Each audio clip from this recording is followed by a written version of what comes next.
Hello my friends, hello my besties, welcome to or welcome back to my channel. My name's Alexis and let's hang out tonight. I was feeling really anxious and decided the best way to get through the evening was a plate of comfort food and hanging out with my booktube besties. So we're just gonna have like a little cozy night in my life, cozy hobbies, reading vlog type of moment. Very chill, very relaxing. So grab your snacks, light a candle, and let's hang out for a bit. Before we get into any of tonight's cozy activities, I think the first thing we need to do is some skincare. Since it is the middle of winter and I'm a girl with dry skin, my skin is so unbelievably dry and crusty right now and I hate it. I feel like my skincare routine during the winter is so much more extensive because otherwise it literally hurts. It's been literally so long since I've done a video like this because, in case you've missed it, you haven't been keeping up with my channel, I recently moved out. Before I moved out, I was making pretty much all my content in my college apartments, which were these cutesy little pink spaces. They were so great for filming because I also barely had any of my stuff there. And then my childhood home, it was like my walls were bright neon green and there was no privacy and I was never like alone and I could only really film in my bedroom and it made filming so much harder. So getting to film videos like this again because I moved out in my own space is so exciting. My boyfriend's actually off at work tonight and since it is like cozy wintry vibes, I figured that this would be the perfect night to hang out and do a little cozy night in my life with y'all. After washing my face, I'm gonna put on these like under eye patches. There's a few different types that I like. This one I got from I think TJ Maxx. I love these because it gives you the whole experience of putting on a face mask without it being literally your entire face covered. I'll let this sit for a while and we're gonna go to the couch and start our first little cozy hobby of the night, and that is reading. Okay, welcome to my living room. This is where we're gonna be for the next little bit because I want to talk about my current read that I am, oh my god, these are just, hold on, these are just falling off. The next little bit, I really just want to curl up and read, and my current read is Beg, Borrow, or Steal by Sarah Adams. I am a Sarah Adams stan, a total fangirl. I've actually met her in person once and she was so incredibly sweet. All of her books just give me this warm serotonin and happiness in my gut, and this has been one of my most anticipated reads from her because it is another installment in the Rome, Kentucky series. It's essentially this interconnected standalone series about a bunch of siblings in a made-up fictional town called Rome, Kentucky, and I've been loving this so much so far. I am currently 266 pages in, so I only have another like 100 pages, so I feel like finishing this is totally doable tonight. This book is really cute. It follows Emily and Jack, and I've been so obsessed with their romance. Chapter 16 had butterflies in my stomach, like kicking my feet, like fanning myself. It was so cute. The tension is absolutely incredible, and this one is definitely a lot more emotionally impactful, I think, than the other books in this series. It's definitely got me more in my feels, and it makes my heart hurt, but like in a good way. I care about the characters so much. To me, an essential part of a cozy night in is reading a book, so I'm gonna sit down with this book and read it for about the next couple hours or until I finish it. I'm loving it so much. I love it so much. Thank you so much, Dell Books, by the way, for sending me an early copy. Every time I get an early copy of a book like this that I really care about, it means more to me than I can possibly explain.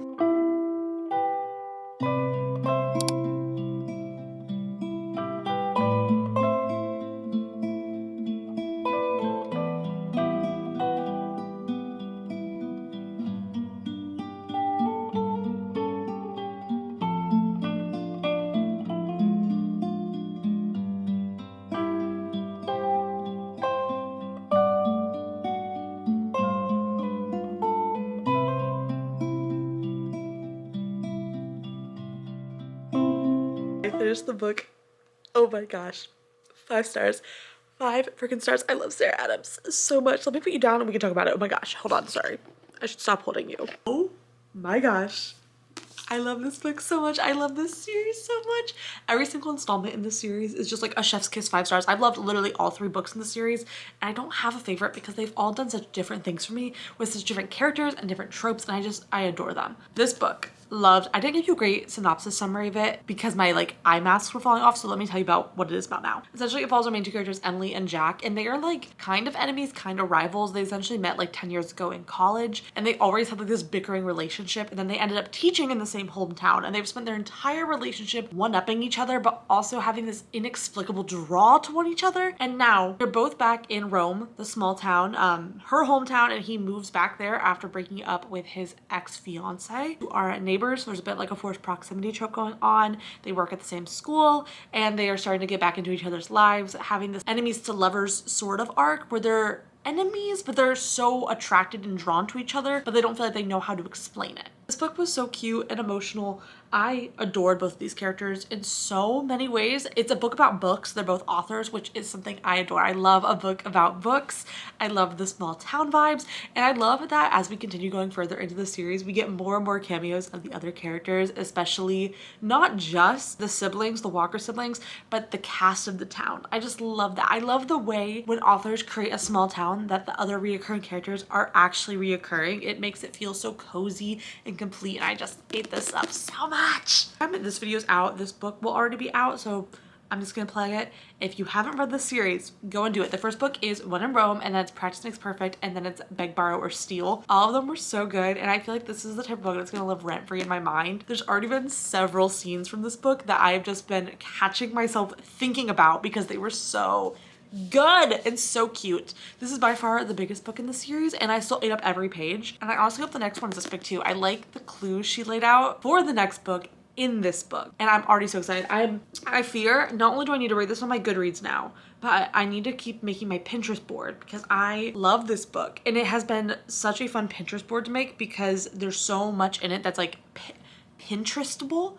I don't know if that makes sense, but if you're someone who makes Pinterest boards for the books you're reading, you'll know what I mean. When you're reading a book and there's so many things in it that you're like, oh my gosh, that's the perfect thing for the Pinterest board. It's a very satisfying feeling. Here's my Pinterest board so far. I still need to add a few more things to it, but I've been having so much fun making the Pinterest board for this book because this book makes me so happy. It's literally like a week into this year, and I already know that Beg, Borrow, or Steal is going to be on my favorites of 2025 list. Like it's that good.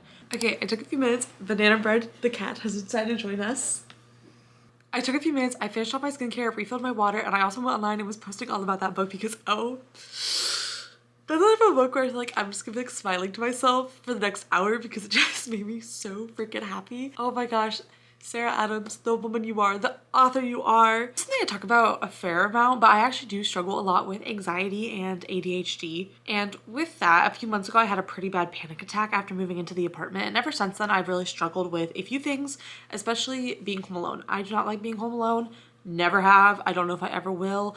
And I find that ever since that panic attack, it's been a little bit heightened. I tend to be more anxious when I'm home alone, even if there isn't an obvious trigger. That's to say, I wanted something that's a little more hands-on to keep my focus. I think we're gonna build some Legos. My boyfriend and his mom are both so into Legos, which I love for them. And recently I've been getting into the Animal Crossing Legos. So far I only have this one little baby set on my hallway bookshelf belt, but for Christmas his mom got me a bunch of the Animal Crossing Lego sets, so I want to build a few and slowly cover this entire bookcase with them. I think something hands-on will be really beneficial for how I'm feeling tonight. Also, I was not joking about my boyfriend's love of Legos. Let me show ya. This is our office, and this is just a portion of his Lego collection. Can you tell we love physical media between me and my books and him and his Legos? Because we love physical media. Okay, the question is which set to build though. Hold on. Okay, I do have this one, but I think this is a little ambitious for how I'm feeling tonight. And then I also have this one, which is the boat tour. It's very cute, but it's very like discombobulated. Like it's a bunch of different little pieces. It's 200 pieces. The last one I have is, I think this is the one I've been like the most excited for low-key, and it's the Dodo Airport. I think this might be the vibe. Also, this villager right here, Tangy, if you know, you know. One of my favorites. I was so excited when I finally got her on my island.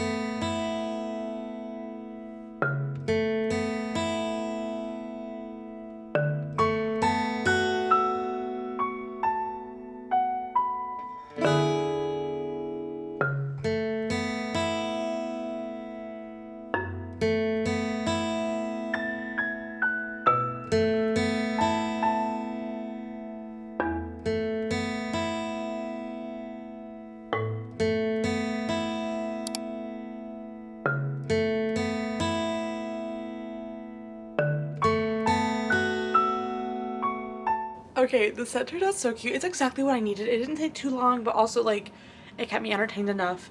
It was very grounding and very baby. However, I realized I do not have nearly enough space on the shelf for other sets in the future. Why did I think I had more room here? That's my bad. Anyways, we're gonna take a brief intermission because I need to do some very unentertaining adulting. I need to load the dishwasher and I need to prep a package to ship out tomorrow, which is just not very fun. So I will see you back in like 15 minutes to continue girls' night because I don't know about you, but I'm having a great time. done with adulting, and oh my gosh, there's some things about adulthood I love so much. Like, I love the fact that I adopted my own cats and I bought my own car and I get to live in my lovely apartment with my lovely best friend. Don't get me wrong, I love adulthood in so many different ways, but something about adulthood and the fact that I'm sleepy at 9:15 is just not right. Like, I'm 21 years old and I'm ready to go to bed at 9:15. But I am determined not to. So my boyfriend doesn't get off work until around 10. So I'm trying to stay up for him to get home. And I still have a few more nighttime routine things that I love doing every single night. And that includes journaling along with just whatever hobby feels like the mood. I don't think I'm going to read more tonight since I did finish that entire book today. But I might read a nonfiction book, which is reading, but like to me it's not. Like it is reading, but it's a different type of reading. So I don't think about it as like, it's not the same thing as like fiction reading. It's different. I currently have 2 journals that I'm working through that I'm going to work on tonight. One of them is this little 1 line a day journal. I picked this up at a local bookstore with my sister, so we're both doing it. And it's been really cute. I've never done something like this before, but I feel like I love journaling with these little tiny bite-sized bits about my day. And the second is my more traditional journal. I've been keeping journals since I think the 5th grade.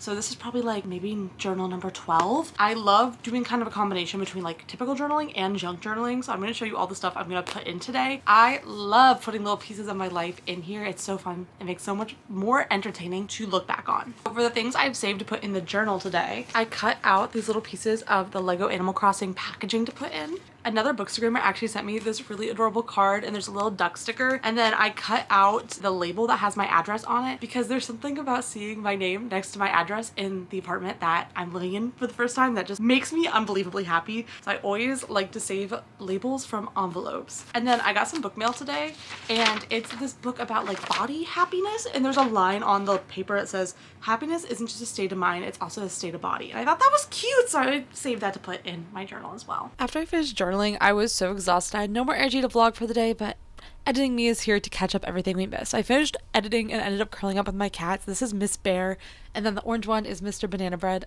They mean the world to me. I ended up playing a little bit of Animal Crossing New Horizons. I ate ice cream that my boyfriend brought home, and I promptly crashed out and went to bed. So thank you so much for watching. Don't forget to like, comment, share, subscribe, all that sort of stuff, and I look forward to seeing you again next week. Thank you for spending the night with me. Bye!